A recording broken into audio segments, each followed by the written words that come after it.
legal strategy. And as we said, hindi naman kami yung tipo ng mga abogado na gustong nakikipagdebate sa media. We would rather do this through the processes, no? And probably even in the impeachment court kung umabot doon. So yesterday, alam naman natin yung mga naging issues. It's the SALN, no? And then of course the AMLAC or AMLC report, and then all the others pa like yung SEC, BIR, and all that. So ang main focus naman kasi, and of course the testimony of former Senator Trillanes, no? So mirapat lang namin na sagutin yon sa inyo. Although hihingi ulit ako ng paumanhin dahil nga hindi magiging madetalye yung sagot namin. One, dahil we only received the documents, no, earlier today, this morning, at sa totoo lang, we haven't had the chance or the time to really peruse over all of these documents that were given to us by the House. And secondly, as you know, our position has been firm, no? And that's why we filed a petition before the Supreme Court questioning the proceedings. And thirdly, it's because kailangan malinaw sa atin kung ano ba talaga ang sakop ng isang impeachable offense. Diba? Very clear naman po sa Sara Duterte versus House of Representatives, yung huling desisyon ng ating Supreme Court ng impeachable offense only refers to offenses allegedly committed while the impeachable officers occupying that impeachable office. So we're talking about 2022 to present. So kailangan po malinaw sa atin yon. And of course, legally, kung pwede lang, we will confine ourselves to that. But naiintindihan ko naman, no, the questions that the public may have. And that's why we are here today to try and answer all of your questions. So without further ado, perhaps we can already start, no, with the questioning. We will start with Ms. Camille Samonte of TV5. Good afternoon po, Attorney Poa and to other lawyers. I'm Camille Samonte po from TV5. Sir, ano pong plano ng defense team kung paano nyo po dedepensahan? O I know na nag-release na po ng statement si Vice President Sara Duterte denying the accusations of former Senator Trillanes and yung mga naging findings po dun sa kanyang SALN at ng AMLAC. Pero paano nyo, sir, yung dedepensahan kung sinasabi po ng bise na lahat ng kanyang pera, ari-arian ay idineklara sa SALN niya, pero hindi po nagtutugma doon sa findings mismo, doon sa mga dokumento na pinresenta kahapon, maging yung mga financial records and transactions po na ipinakita ng Anti-Money Laundering Council. Opo. Actually, ma'am, yung salitang hindi nagtutugma is a conclusion in itself, no? Yan yung posisyon namin. Para po sa amin, actually, wala naman pong hindi nagtutugma. Perhaps it's just the way that things were presented. Obviously, as I said, we cannot disclose how we will defend the Vice President. But yung nangyari kahapon, of course, is something we already expected as a defense team, lalong-lalo na nung alam natin na nitong committee hearings, nababalitaan natin yung mga subpoenas. So, we were expecting those things, but yung gusto ko lang i-clarify, yung hindi nagtutugma, yan yung misconception na gusto natin ma-clarify today, no? Through responding to your questions.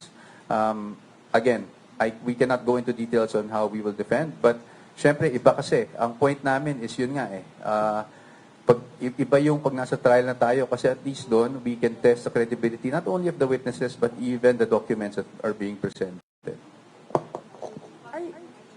Are you saying, sir, na yung mga presenta, for example, yung mga allegations po na ipinakita ng mga dokumento ni former Senator Trillanes, is not credible enough kahit na nung tinanong po ito sa AMLAC ay na-confirm naman nila? No, I like to correct that. No, I don't want also the former senator to also get a misimpression that I'm not saying it's not credible. What we're saying is we don't know, and we need to test the credibility of all these things. In fact, even in the Justice Committee, di ba, ang sinasabi nila, we're only here for probable sa credibility just yet, di ba ganun din? So, that is why, kaya nga may trial. Kasi kung yung mga bagay na yan, credible na. So, ano pa ang, ba't pa tayo mag-impeachment trial, hindi ba? So, kami talaga, we believe that pagdating ng panahon, kung talagang ito ma-transmit sa impeachment court, we are confident that we will be able to show na walang katotohanan yung hindi nagtutugma, no? Yung mga pinakita kahapon dun sa mismong SALN. it's siguro I don't want to get into details, but I'm also not saying na kasinungalingan yung mga present kahapon. What I'm saying is the way it's presented. No, the way it's presented, doon tayo magkakaroon ng pagkakataluhan. Kung accurate ba yung presentation na gano'n. Next, DJ Mendoza na 25. Sir, I understand. Yung sa ano muna tayo, sir, sa may AMLAC report. Yung kahapon, namili, randomly pick ng 18 transactions, if I'm not mistaken. Then, parang tila sabi ng iba ay vindicated na si Senator Trillanes with those mga sinasabi niya ng unang pahayag before. Ano yung komento ng Vice President regarding dun sa mga naging pahayag nitong si Senator Trillanes and dun sa lumalabas sa AMLAC report? Well, sa amin naman, we don't really want to comment on the vindicated or anything like that. Kasi ang position talaga namin, vindication will come once it's all presented in the impeachment court and we're able to cross-examine all the witnesses and to test the evidence. No? Pagdating sa AMLAC, as I've said, it's a matter of presentation kasi. No? And I think marami na rin lumalabas na post. So siguro dadaanan ko na kahit papaano without going into the details. I think nakikita naman natin sa mga posts na the way the AMLAC numbers are presented, aggregate kasi yan. Ibig sabihin, lahat ng withdrawals mo, lahat ng deposits mo, pagdating sa inflow and outflow, pinagsama-sama. So, simplihan ko lang. Meron akong 1,000 pesos. Dineposit ko. Withdraw ko. Diba? Ang lalabas sa total transactions mo, 2,000 na. Pero actually, ang nasa bangko mo, 0 na. Diba? So, ganun kasimple, no? Now, and so, kaya sinasabi namin, na, again, hindi ko sinasabing maling AMLAC. I want to show due respect naman to AMLAC. But the way that AMLAC data is normally presented is that it is an aggregate of all transactions. Siguro balikan natin yung 2017, di ba nagkaroon ng issue na dyan noon. At in fact, AMLAC issued an official statement saying na hindi accurate yung accounts in terms of account balances or what is actually inside the bank account of a person. Kasi aggregate yung ginagawang number. So lahat ng inflows dyan, lahat ng outflows dyan, ina-add up lang. Kaya may tendency talaga na maging bloated, no, yung figures. Kahapon rin may napag-usapan na edi inet na lang natin, diba? Outflows, inflows minus outflows or outflows minus inflows net. So, yun pa rin yun. Nakikita ko yung point nun, no? And with due respect dun sa mga nag-raise, so nakikita ko yung point. But our point naman is, kung bloated na yung outflow mo, tsaka bloated na yung inflow mo, edi bloated din yung net, di ba? So, dun na kami pinanggagalingan. Again, I don't want to go into the details na. But, para lang maintindihan ng taong bayan, na ganun kasi the way it's presented. Ina-add lahat ng deposits, ina-add lahat ng pumasok, bali sa account mo, ina-add lahat ng lumabas. But it is not determinative or conclusive as to magkano ba talaga yung nasa loob ng account. And we are talking about transactions that span over 18 years, if I'm not mistaken. Over 18 years. So, yun ang magiging, talagang para sa amin, it's bloated talaga ang number. Sir, dapat bang pag-usapan pa sa impeachment yung SALN ni VP Sara nung mga panahon na Vice Mayor and Mayor siya? Of course, para sa amin, hindi. No? Because obviously, ano ba ang purpose ng impeachment? Di ba ang basis ng impeachment is meron tayong impeachable offenses. Ang impeachable offenses ay offenses, again, committed while the impeachable officer is in office as an impeachable officer. So, ibig sabihin nun, doon lang sa time na vice-presidente siya. So, yung mga 2000, may 2005 pa ba? 2006, 2007, na hindi naman siya impeachable officer, hindi na yan saklaw ng impeachment proceedings. Next is MJ Salcedo of Inquirer. Attorney, VP Sara just released a statement po earlier denying the allegations about the billions in bank accounts also hitting COA and AMLAC. Does the Vice President plan to say her latest statement in front of the House Committee on Justice? Will she ever attend the House Committee on Justice hearing on her impeachment? Again, her attendance or should I say non-attendance is based on the position of the defense. No? regarding the jurisdiction or the lack thereof in terms of the type or the nature of proceedings that are being conducted. So, pagdating naman dyan, I think kaya nga sinapubliko na lang niya yung statement niya. Pero hindi ibig sabihin nito na ayaw rumisponde o sumagot ng ating Vice Presidente sa paratang. Parati namin sinasabi, alam ko medyo gasgas na siguro, tingnan natin yung appropriate forum. Pero naniniwala naman kasi talaga kami na kung talagang aakyat ito sa Senate impeachment, makikita nyo yung sagot ng defense sa lahat ng paratang na ito. Bella Carriazo, The Philippine Star. Good afternoon po. Earlier, nag-interview si Congresswoman Leila De Lima and ang sabi niya, yung 6.7 billion na dinisclose ng AMLAC, pwede daw mag-constitute as ill-gotten wealth kay Vice President. Ano po yung reaction niya dito? Well, I respect Congresswoman De Lima, former Senator De Lima, and she's entitled to her opinion. No? Sa amin naman, ang plano lang namin is to show why those numbers are actually inaccurate. And second question And po. si Attorney Sheila would like to also add on to that.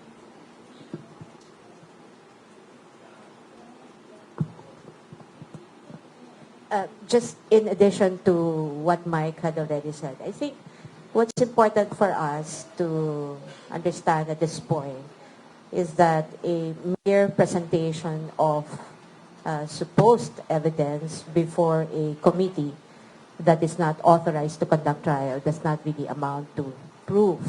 And the reason for that is really simple. It's because every evidence, whether it's something that you present in an ordinary case or in this case in an impeachment proceeding, must still survive scrutiny. And when does that happen? When does scrutiny happen? It happens only in a proper trial before a tribunal or a body that has jurisdiction to conduct trial. And that is something that the defense has been very clear from the very start. The reason why we had already stated that we will not be able to participate in a proceeding that we think is unconstitutional and goes beyond the powers that have clearly been identified by the Constitution to belong not in the House of Representatives or any of its committees, but in the Senate alone. Second question po. Sabi kanina din ni Congresswoman Luistro, April 29, ang papatawag nilong yung NBI chief si Matibag. And then nasabi niya, yun na lang ang last hearing para magbotohan para dun sa impeachment ni VP. So, ina-expect niyo po ba na aakyat na ito sa Senate at may numbers ang mga nagsusulong dito? And considering po na wala pong TRO kayo na nakuha sa Supreme Court. Thank you. Opo, medyo marami po yung tanong, no? But first and foremost, I don't want to preempt the vote of the Committee on Justice pagdating sa finding of probable cause na gagawin nilang botohan. Secondly, I also don't want to preempt the House itself. Diba? Bigyan naman natin ng respeto yung House. Tingnan na lang natin. Pero ang defense team, ready kami sa kung ano man mangyari. Like we've been saying, no, last year, we have been preparing for trial na dahil kahit nag-file tayo ng petition sa Supreme Court, hindi din naman natin alam kung ano yung magiging desisyon nun. So we were preparing. And until today, we are still preparing.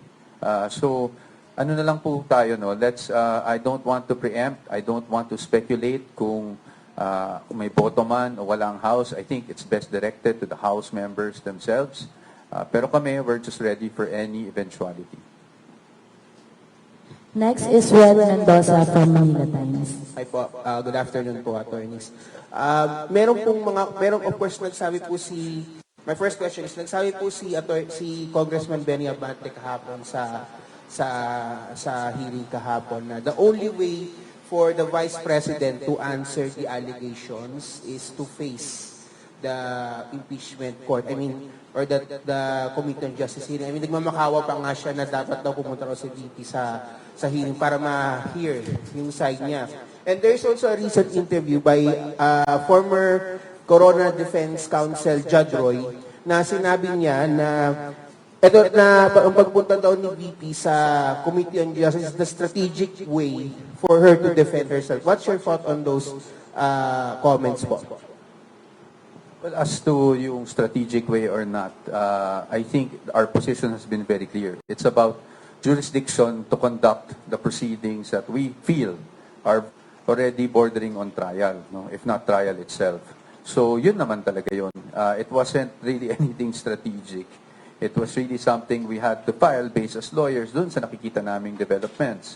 Ngayon, pagdating naman po doon sa pagsagot, like Attorney Sheila said, you know, scrutiny can only be had when we are also allowed to test the evidence, present our side, and that will be the impeachment court in the Senate. Dagdag ko lang, no? While I respect the opinion of Representative Abante, I think he also knows, and I'm certain that he is aware, na ang tamang venue o ang tamang panahon para mag-conduct ng trial o para sagutin at magbigay kami ng ang ebidensya, ang Vice Presidente, ay hindi sa Committee on Justice. Ito ay before the impeachment court. Ibig sabihin sa Senado. Hindi naman ito I think this is something important that we all need to understand. Hindi maaari na sinasabi lang natin, dapat dito kayo sa komite, dito kayo sa komite. Kasi kailangan lang natin basahin ng konstitusyon. Sino ba ang impeachment court? Ito ba ang Committee on Justice? Hindi. Ito ba ang House of Representatives? Hindi rin. So sino? According to the Constitution, ang impeachment court, if that even will be constituted, ay ang Senado. So, ang ibig kong sabihin, the defense and the Vice President are ready to respond in detail, again, before the proper forum, and during a fair trial. Last na lang po on my end. Ito po, naungkat din po ito dun sa hearings, yung sinasabing return, yung papabalik ng mga sinasabing confidential funds na according to sa Commission Auditor. But what's your take po doon? I mean, ano pong reaction po ng defense team sa paglalabas ng mga dokumento na ito regarding sa confidential funds? That's for me. Thank you, Red. I think you're referring to the decision of the Commission proper. I'll be very candid. Nandun ako sa hearing na yun di ba? Kung napapansin nyo, sumisilip nga ako sa phone ni Attorney Camora. Kasi, nagulat ako, the Office of the Vice President or the persons that are accountable, allegedly, doon sa ND, hindi pa sila na-servan ng copy nung ND bago in-announce yung decision na yon. In fact, hanggang ngayon, wala pa rin kaming natatanggap. Ang natatanggap pa lang namin ay syempre yung galing sa House na binibigay nila sa amin. Pero yung mismong from COA itself, and I keep on checking with the accountable officers named in that decision, kung nakuha na nila, or kami bilang councils, wala pa rin kami natatanggap actually. Now, ngayon, pagdating sa restitution, hindi pa po panahon para pag-usapan ang restitution because hindi pa po final yung decision na yan. Let me clarify that.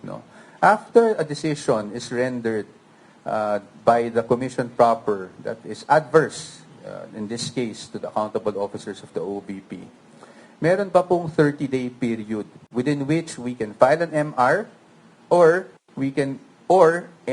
actually, upon denial of the MR or motion for reconsideration, we will go up to the Supreme Court based on Rule 64 of the Rules of Court.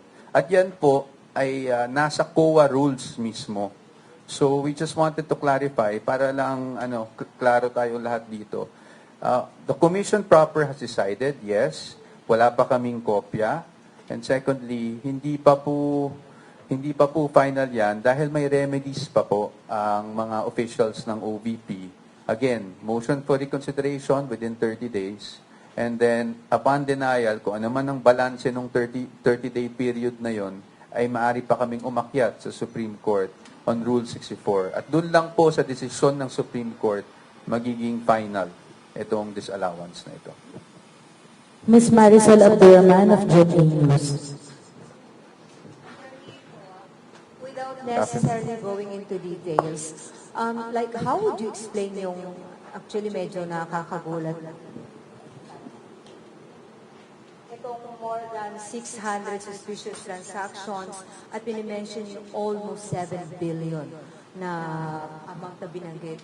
Like, sa part ng defense team, like, without necessarily going into details, like, how would you address yung allegations sa Yes. kahapon? I'll just stick with the facts, no? Kasi nga ayaw nating parang nagdedebate tayo sa media, di ba? So we'll just stick with the facts. Ano po ba ang suspicious transaction report? Ang laman po niyan ay suspicious transactions. Ang ibig po sabihin, suspicious transactions does not equate to any wrongdoing or unlawful activity. Perhaps the bank thought or tagged it as suspicious, so umakyat no, sa AMLAC, nagkaroon ng suspicious transaction report. Ngayon, hindi naman ibig sabihin nun, illegal na kaagad, or may money laundering na kaagad, or may krimen na kaagad. In fact, magti-trigger lang yon para sa AMLAC na tingnan at kung gusto nilang imbestigahan, at yun po ang nangyari. In fact, kanina, when we were, the legal team and I, the defense team and I were perusing over the documents, wala kasi kaming time so nagbabrowse lang kami. Napansin namin dun sa attachment ng suspicious transaction report, ang naging basis nila for that was media reports on the confidential funds, on the committee hearings, regarding in relation to the confidential funds. So, maaring yon yung nag-trigger sa bank, no? And yun lang yung naging basihan ng bank, kaya nagkaroon ng suspicious transaction report. But again, I don't want to speculate on that. Yun lang yung nabasa namin. So, wala pa kaming time para bigyan kayo ng full picture. But at least we want that established that a suspicious transaction does not necessarily mean or does not automatically equate to any wrongdoing or any unlawful activity. Pagdating naman po dun sa pangalawang yung tanong na bilyon at sabi nyo nga nakakagulat, marami ring nagulat. Totoo naman po yun, no? Kahit naman sino siguro magugulat kung ganun yung amounts. But again, doon po kami nanggagaling sa how is an AMLAC report presented. Diba? It is the aggregate of all, ang tawag nga nila ay inflows and outflows. So, lahat ng deposit, lahat ng withdrawal, ina-add nilang lahat yon. At least yun yung posisyon namin, at pananaw namin, o pagkakaintindi namin sa reports ng AMLAC, no? Na ina-add lang nila lahat yun over a span of 18 years. So it doesn't give us a clear picture kung magkano ba talaga yung pera na nasa bangko. Kasi kung meron kang 5,000, 20,000 na dinideposit mo kada buwan, wini-withdraw mo, etc., etc., pag ina-add mo yung lahat over a span of 18 years, talagang magiging malaki yung amount, magiging bloated, no? And that is why we're saying that these things, no, we just have to be very cautious on how we look at it. Again, I'm not saying na mali yung report ng AMLAC, wala kaming sinasabing ganyan. What we're saying is we have to be cautious on how to take those figures that were being given out yesterday. And as you know, the Vice President in her statement already denied, all these things na may ganun siyang kalaking pera na pumasok sa kanyang bangko at any point in time. Okay. Sir, the hearing kahapon may mga congressmen na nag-raise ng concern na the committee might be violating laws. Pero as the defense team of the Vice President, you think rise of the committee were violated. If so, ano ang specifically? Ako sa ngayon, if I can be honest with you, hindi ko muna didiretso yung sagutin yan. Of course, we have our own position and you'll know it at the proper time. Attorney, habol ko lang. Nasa kanila po yung box ng BIR. Any illegal move? Kasi we understand parang meron sa bubata from BIR to withdraw but the committee refused to do it. So, anong plano po ng defense team? Kasi they are still in possession of the box. Well, I think it was clear from the BIR's position itself, no? The commissioner during the transmittal even mentioned the confidentiality of all these returns, specifically I think Section 270, if I'm not mistaken, of the tax code, no? So nilatag na naman niya yon, no? And in fact, dun sa transmittal, when we saw it, nakasulat doon, it can be given as long as it's in executive session and by request by Congress and in aid of legislation, which this is not, no? Hindi to in aid of legislation. So Kami naman, we'll just monitor the developments and syempre bilang abogado, kung makikita namin na violate yung rights ng aming kliyente, we will have to do everything to protect, the rights of the Vice President. Attorney Sheila, you wanted to add, no?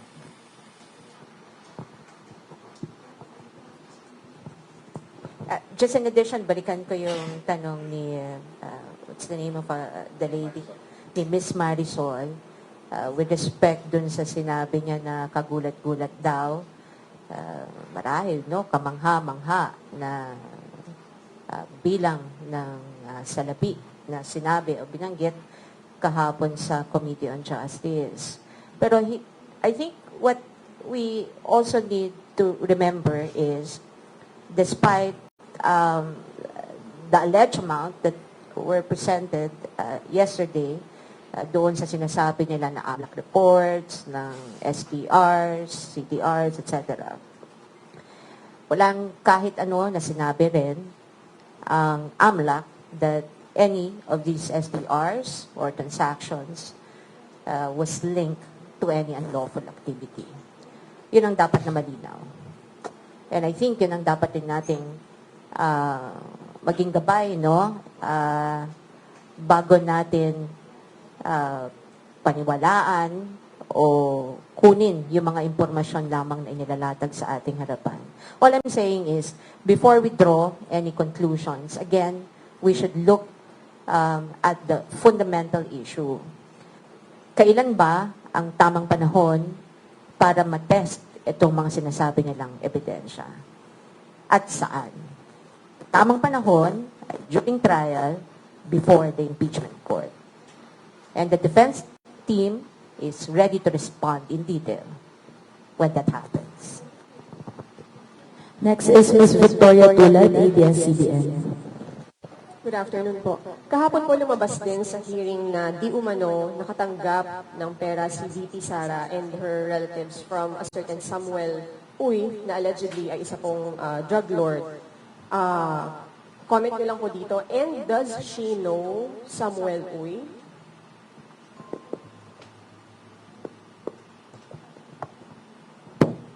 Yeah. Thank you, Victoria.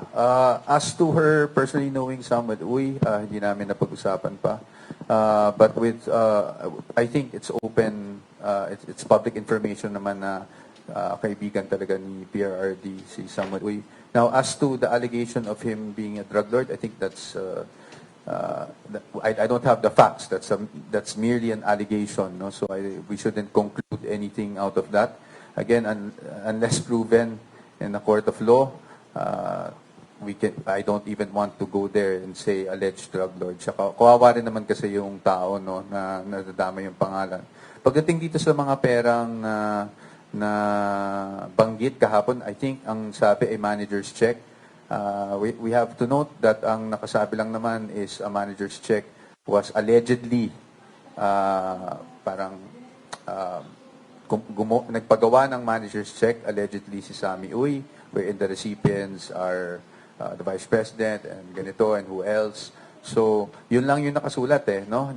Wala naman dun anything na natanggap talaga nila. And as you know, the Vice President already issued a statement denying that she had received any of these amounts of money that were presented yesterday. Now, again, we don't want to get into the details, but those checks, we're confident that we will be able to clarify everything and show the public kung ano talaga yung nangyari sa checks and kung meron man talaga, no, pagdating ng trial. And also, attorney, si Committee on Justice Chair Luis Tro, sinabi naman po niya kanina sa isang interview na the evidence versus VP Sara surpassed threshold of probable cause for impeachment. Your comment on that? Well, I guess, again, with all due respect to Chairperson Luis Tro, no, I don't want to be debating with her, but it's being the chairperson of the Committee on Justice, sabi nila, yan nga ang trabaho nila, mag-determine ng probable cause with that statement. So I guess we know what her position is. So, and they put it to a vote. Again, nasa kanila naman yan, yung determination ng probable cause. If it so happens that talagang magkaroon ng determination of probable cause, this is given to plenary and transmitted, we will not anymore debate on what they did there, but we will just face them in the Senate. Of course, without waiving the petition that we filed before the Supreme Court regarding what we see as constitutional infirmities, no, dito sa mga proceedings na ito. Next is Mr. Jason Rubrico, SMNI. Hello, attorneys. Jason po ng SMNI. Sir, first question, dahil under po sa AMLA, banks are, under po sa Section 9 ng AMLA, it provides po that SDRs and CDRs shall not be disclosed and are protected from public release. And this confidentiality po is reinforced by the bank secrecy law and related financial privacy laws. So, babalikan ko lang yung tanong, sir. Posible po bang may nalabag na batas ang AMLA at ang House Committee on Justice sa paglalantad po ng bank accounts ni VP Sara Duterte and Attorney Mans Carpio, and posible po ba na dadalhin rin po ninyo ang usapin na ito sa Korte Suprema if may nakita po kayong paglabag sa constitutional rights ni VP Sara? Can I think you said it yourself, no? Kung yun yung nilalaman ng batas, malinaw naman yung sinasabi ng batas, that those information are strictly confidential, cannot be disclosed, hindi ba? But we've seen otherwise from what happened before the committee hearing yesterday. Now, as to any actions that we plan to take or the personalities involved plan to take, that's something that I hope you understand we will not be able to disclose at this point. Just to add on, we are, and just to emphasize, we are fully aware, in fact, that Section 8A, if I'm not mistaken, of the law as amended. No? Sir, second question, ano po ang panawagan po ninyo sa public? Kasi parang ang lumalabas po na lahat po ng mga sinasabi doon sa House Committee on Justice ay parang tinatanggap na katotohanan ng iilan. So ano po ang panawagan ninyo sa publiko sa gitna po ng usapin ngayon involving the Vice President? Siguro simple lang po talaga ang panawagan namin. No? Let's just be cautious doon sa mga lumalabas without saying that they're false because that's really not my point. I'm not saying false yung mga lumalabas. All I'm saying is we have to be cautious, especially with the way things are being presented. And ang panawagan namin is intayin nila kami. Ano? Intayin nila na kami naman ang magpresenta ng aming ebidensya para pabulaanan lahat ng mga lumalabas ngayon laban sa ating Vice Presidente. Sir, pahabol, last question. Kasi sinabi po ni Vice President Sara dun sa kanyang statement, isa sa mga nasa likod ng mga parata ng former Senator Trillanes is the sitting President. So, may magiging hakbang po ba ang defense team laban po sa Pangulo? I don't think we're I don't think we're at liberty to discuss things like that because kami we're just limited to the impeachment proceedings. So sa atin di kami magkokomento anything outside, especially of course if it relates to the president. Wala po kaming kinalaman diyan. Kami po ay dito lang po kami sa impeachment nakafocus. Ms. Nympha Ravelo, PZWB. Good afternoon po, attorneys. Question ko po una, sasagutin nyo ba o hindi na talaga sasagutin o i-refute yung pong mga lumabas na allegations sa House? Sasagutin po sa impeachment court. Doon po natin sasagutin lahat yon. Doon po naman ang tamang forum kung saan namin masasagot lahat ng yon. So, wala at all po, o hindi na kayo magsasabit ng any pleadings or any manifestation sa House Committee on Justice? We have to wait for developments. No, we cannot say that we will not submit any manifestation whatsoever. But you have to remember that the main petition before the Supreme Court is really questioning the jurisdiction as to the nature of the proceedings that are being conducted. Again, hindi namin kino-question ang power of the House to initiate impeachment proceedings. I think that's very clear under the Constitution. We don't want to even try to blur that line. I mean, admittedly, they have the sole power to initiate. Ang kino-question lang po namin ay jurisdiction in terms of conducting this type of committee hearings. And then, di ba isa doon sa reason po ng inyong pagdulog sa Supreme Court yung sinasabi na mini-trial na yung nangyayari? Napatibay po ba nung nangyari kahapon yung inyong argumento na yan? At gagamitin po ba yan sa pagpa-file ng panibagong petition or any rejoinder sa Supreme Court? Well, we cannot file a new petition anymore, no? Kasi may pending na tayong petition. But if you're asking us if what we've seen so far from the committee hearings actually support what we had stated in that petition, I think we're not naive, di ba? We have observed what's been happening sa committee hearings, pati yung pagpapalabas ng iba't ibang subpina para kumuha ng mga sinasabi nilang ebidensya, kahit ang mga ito ay hindi naman bahagi ng dalawang impeachment complaints na sinasabi nila ay under preliminary investigation, di ba? In fact, it's probably important to tell you now that maging yung supplemental affidavit ni Mr. Madriaga, yung AMLAC report, yung affidavit ni former Senator Trillanes, and all those other evidence that they were able to obtain na after final yung impeachment complaint, wala kaming kopya niyan bago yan ibinahagi sa komite. Kasi nga, hindi siya kasama ng impeachment complaint. Pati yung notice or yung desisyon ng COA on the appeal of the Vice President at ng ibang respondents doon sa confidential funds. Bigla na lamang doon sa komite, sinabi na denied na, no? Which, that's fine. Kung sinabi nila sa unang hearing, April 14, am I right? April 14, na wala na deny na yung appeal ng Vice President. And I think you've seen some of the personalities na they were claiming, final na ba yan? Final na ba yan? Of course, hindi final. I think alam naman yan ng komite na hindi yan final. Alam din yan ng COA na hindi pa yan final. In fact, I can recall na sinabi ni Attorney Camora na meron pang remedyo. There's still a legal step that can be done by the respondents in that appeal to elevate it to the Supreme Court or to question the decision of the COA. So, hindi pinal.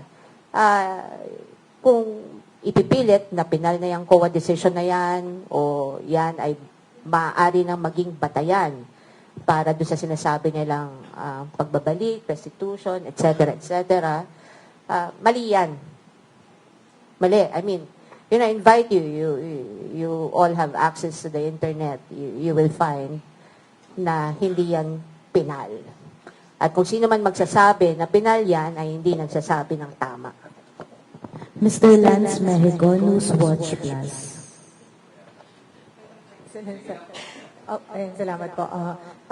Natanong na rin ako kanina pero para lang po ma-clarify, pasensya na.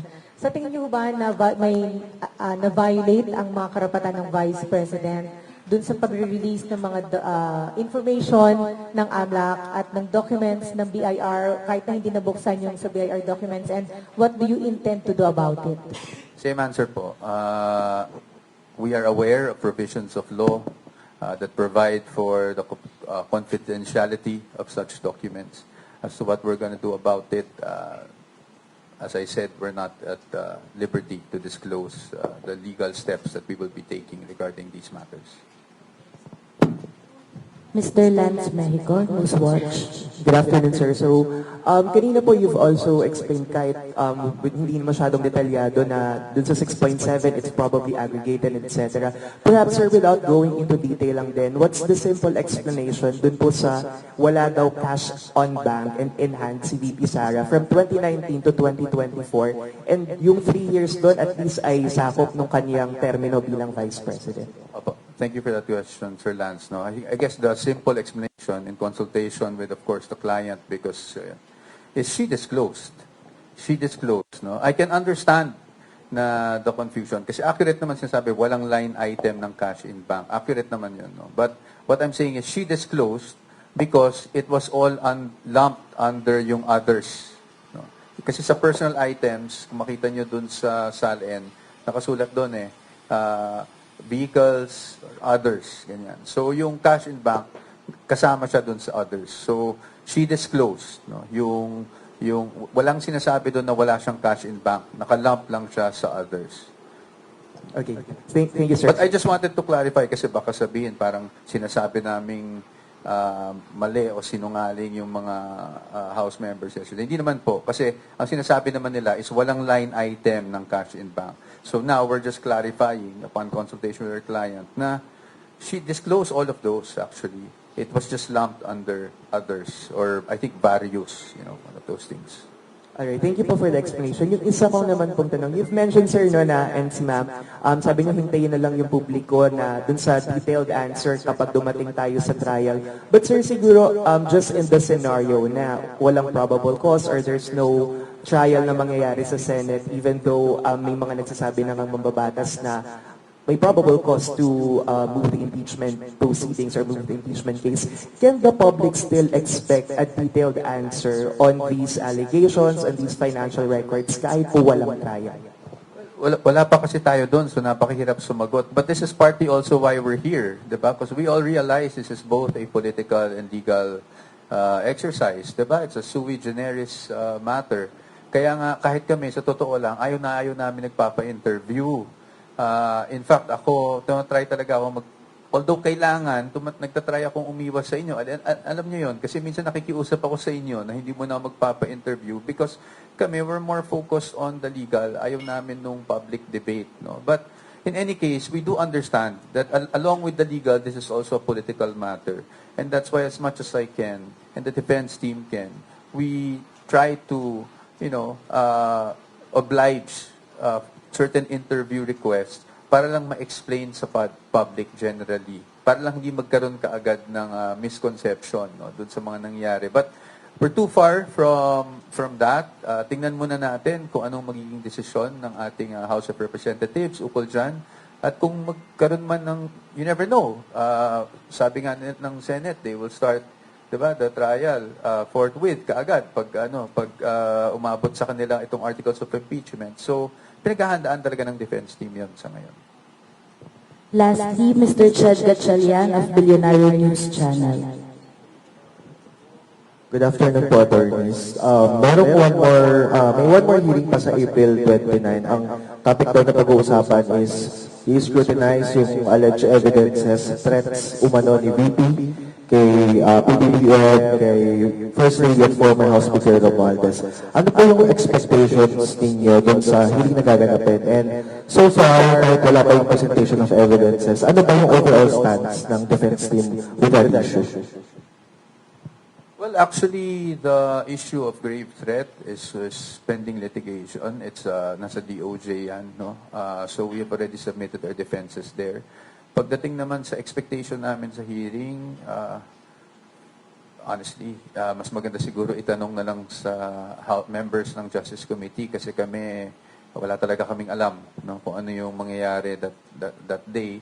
Kami lang, handa lang, meron na kaming posisyon on the grave threat issue at obviously we cannot disclose that as of the moment, but you will see our position if ever this goes up to the Senate. I think malinaw naman na sa amin na kaya naming depensahan ng Vice Presidente ukol dyan sa nangyari yan. Siguro last na po, if ever man napapa-akit itong sa Senate, gano'n confident yung defense team na mananalo kayo for VP Sara and bakit? Well, the defense team is not here to lose, hindi ba? So, binuo kami, we only have one target. It's not just to win, but actually to show the general public and the people of the Philippines na walang katiwalian, na walang katotohanan sa mga ikangay katiwalian na binabato sa ating Vice Presidente. And when we talk about vindication, last year, diba, tinatanong kami, do you feel vindicated with the Supreme Court decision? Kami mismo nag-admit na hindi kasi wala pa tayo sa merits. So maybe only that time will the Vice President feel vindicated, no? And that's what we're here for. We're here to protect the rights of our client, and we're here to show the evidence, to present the evidence, to test the evidence of the prosecution, and to show the Filipino people na hindi corrupt ang ating Vice Presidente at walang katiwaliang ginawa ang ating Vice Presidente sa kanyang termino. Last question lang po, Ina Hernando Malipot, Manila Bulletin.